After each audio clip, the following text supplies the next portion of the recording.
నేరాల నియంత్రణకే పోలీస్ శాఖ ఆధ్వర్యంలో కోఆర్డినేషన్ నిర్వహిస్తున్నట్లు డీఎస్పీ గీతా కుమార్ తెలిపారు. నెల్లూరు జిల్లా గూడూరు రూరల్ మండలంలోని ఇందిరమ్మ కాలనీలో సోమవారం కోఆర్డినేషన్ నిర్వహించారు. ఇంటింటికి వెళ్లి వాహనాలు తనిఖీ చేశారు. ఈ సందర్భంగా ఏర్పాటు చేసిన సమావేశంలో డీఎస్పీ మాట్లాడుతూ నెల్లూరు జిల్లా ఎస్పీ అజిత వాజండ్ల ఆదేశాల మేరకు కోఆర్డినేషన్ నిర్వహించామని, అలాగే గ్రామాల్లో యువత గంజాయి, మద్యం, గుట్కా వంటి వ్యసనాలకు దూరంగా ఉండాలని సూచించారు. మద్యం తాగి వాహనాలు అతివేగంగా, అజాగ్రత్తగా నడపొద్దని కోరారు. వీటితో కలిగే ప్రమాదాల కారణంగా ఎన్నో కుటుంబాలు రోడ్డున పడ్డాయని, డ్రంక్ అండ్ డ్రైవ్ లో దొరికితే జరిమానాతో పాటు జైలు శిక్ష కూడా ఉంటుందన్నారు. మైనర్లకు వాహనాలు ఇవ్వకూడదని, ఒకవేళ ఇస్తే తల్లిదండ్రులపై కేసులు నమోదు చేస్తామని హెచ్చరించారు. గ్రామాల్లోకి అనుమానిత వ్యక్తులు వస్తే పోలీసులకు సమాచారం ఇవ్వాలని కోరారు.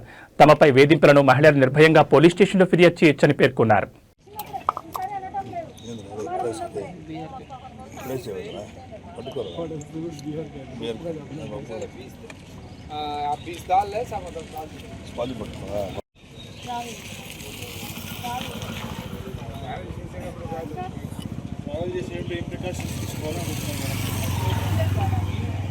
మీరు వేరే ఊరికి వెళ్ళారనుకోండి, ఇంటి దగ్గర ఎలాంటి జాగ్రత్తలు పెట్టేసి వెళ్తారు.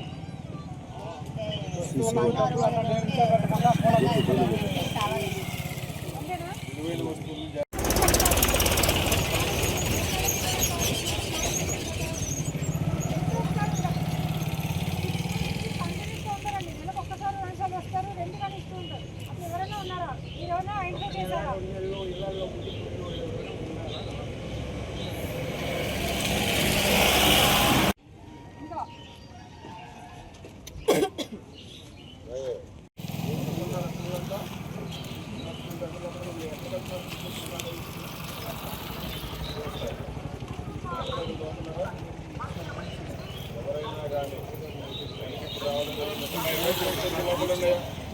మొత్తం వాళ్ళు ఎవరైనా వచ్చారు, వాళ్ళ మూమెంట్ మీకు అర్థం కావట్లేదు. అట్లాంటి పోలీస్ స్టేషన్ ఒకరికి ఎవరన్నా వస్తే బంధువులు ఒకళ్ళు వస్తారు, ఎవరో కొత్తగా వచ్చారు, ఎవరెవరో వచ్చిపోతున్నారు. అట్లాంటివి తెలియజేయాలి.